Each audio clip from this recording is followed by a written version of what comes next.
BBA, BCA, BCom computer కోర్సులో 100% placement లభించే ఏకైక డిగ్రీ కాలేజ్ కూకట్పల్లిలోని i3 డిగ్రీ కాలేజ్ 8367215215. నమస్తే రమగారు. నమస్తే జయ.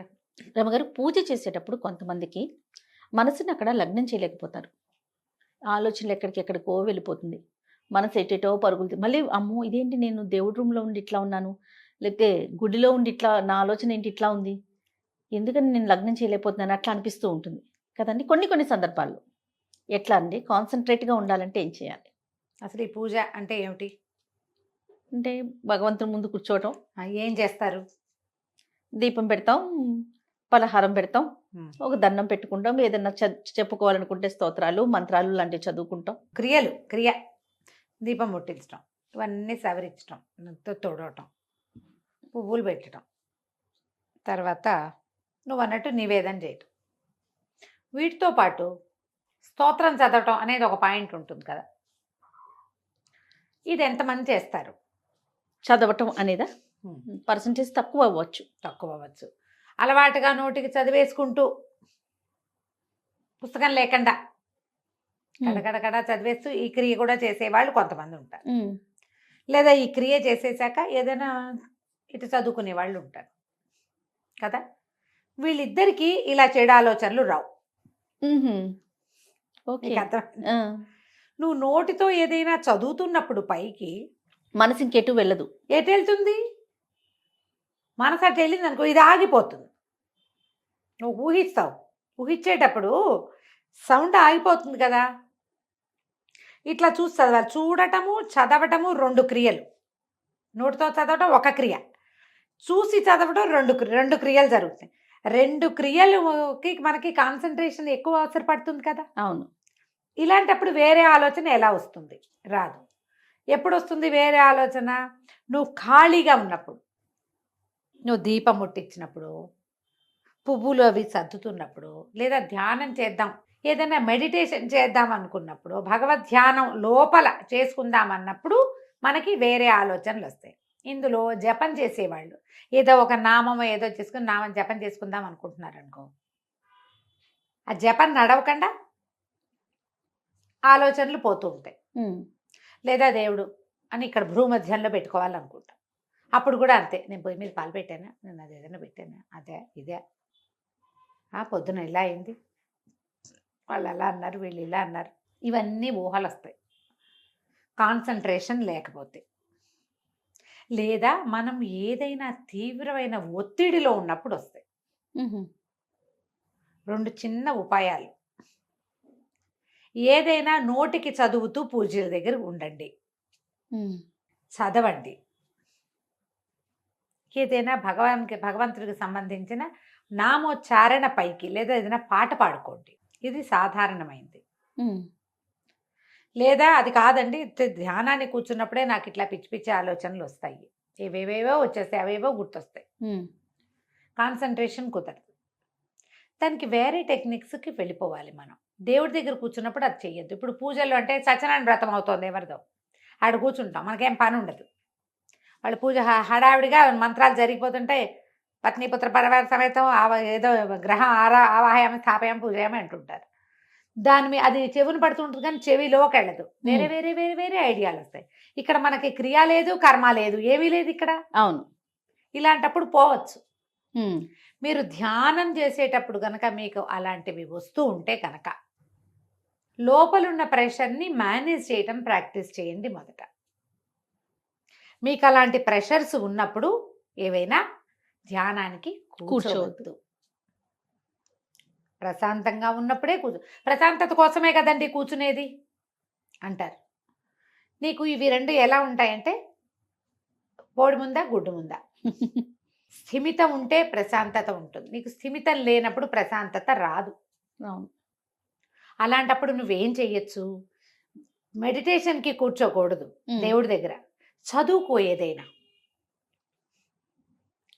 ఆటోమేటిక్గా స్థిమితం వస్తుంది, సొలేసి లభిస్తుంది. దానివల్ల నీకు మనసు భయంగా ఉంది, టెన్షన్గా ఉంది, ఏదో జరిగింది, టెన్షన్గా ఉంది, నువ్వేం చేయాలి? ఆప్తం హర్తారం దాతారం సరస్వతం లోకాభిరామం శ్రీరామం భూయ భూయో నమామ్యహం చదువు 10 సార్లు. అప్పటికి ఆ లోపల ఉన్న దడ తగ్గుతుంది. దడ తగ్గాక నువ్వు కాన్సన్ట్రేట్ చేయగలుగుతావు. ఇలాంటి ఒక అలవాటు చేసుకోండి. ఈ రోజే వస్తుందంటే రాదు, అలవాటుగా ప్రాక్టీస్తో. చేస్తే వస్తుంది. ఖచ్చితంగా ఏదో కొత్త కొత్తవి ట్రై చేయబోకండి. కొత్త స్తోత్రం చదివితే బాగుంటుందని నమ్మద్దు. ఇంకో పూజ ఏదో చేస్తే బాగుంటుందని నమ్మకండి. మీరు చేసేదే సజావుగా చేస్తే కుదురుతుందని తెలుసుకోవాలి. మీకు చిన్న శ్లోకం శుక్లాంబరధరం వచ్చు, నెంబర్ ఆఫ్ టైమ్స్ చదవండి. ఇట్లా లెక్క పెట్టుకుంటూ 3 రౌండ్లు తిరిగితే 21 సార్లు అవుతుంది. ఇంకా అవుతుంది 27 సార్లు. మన నక్షత్రానికి సరిపోతుంది. 2 రౌండ్లు చదివి తర్వాత ఇక్కడ దాకా వెళ్ళామనుకో, అప్పుడు 21 టైమ్స్ అవుతుంది.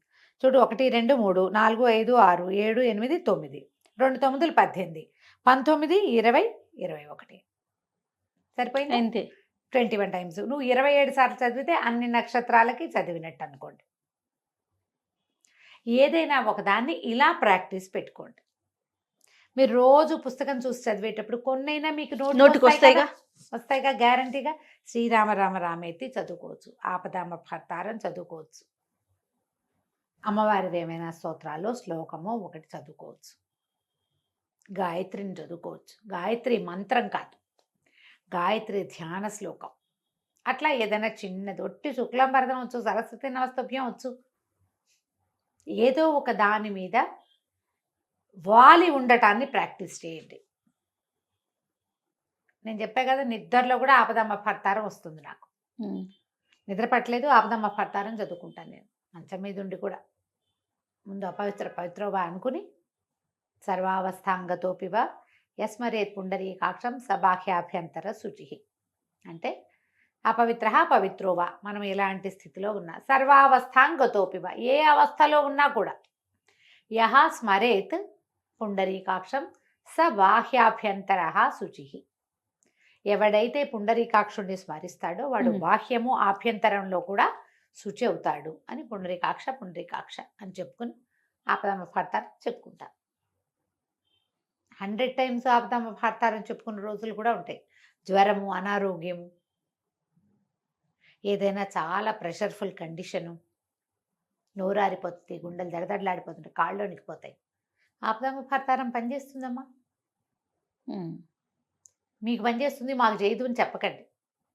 ఎవరికైనా పనిచేస్తుంది. దాన్ని పని చేయించుకునే పద్ధతి మీకు రావాలంతే. నువ్వు దాన్ని నమ్మి అది ఆ స్థిమితాన్ని కనుక మనం పెట్టుకుంటే ఆటోమేటిక్గా వస్తుంది. మీకు పూజలో కూర్చున్నప్పుడు చెడు ఆలోచన వస్తాయి. వాయిస్ రైజ్ చేసి ఏదైనా చదువుకోండి, ఇక ఆలోచనలు రావు. ఏమైనా సరే, ఏ విష్ణు సహస్రనామం అమ్మ శుభలక్ష్మి గారి పెడితే శుభలక్ష్మి అమ్మ ఆవిడ దారిని ఆవిడ చెప్పుకుంటుంటుంది. ఆవిడతో పాటు మనం కూడా అదే సౌండ్లో చెప్పామనుకో, హై సౌండ్లో. సౌండ్ పెంచేసరికల్లా ఏమవుతుంది, క్రియలు పెరిగిపోయినాయి మనవి. అవును, సౌండ్ హై సౌండ్ వినడం ఒక ప్రక్రియ. ఇప్పుడు ఇంక వేరే ఆలోచనకి తావేదమ్మా అసలు లేదు కదా.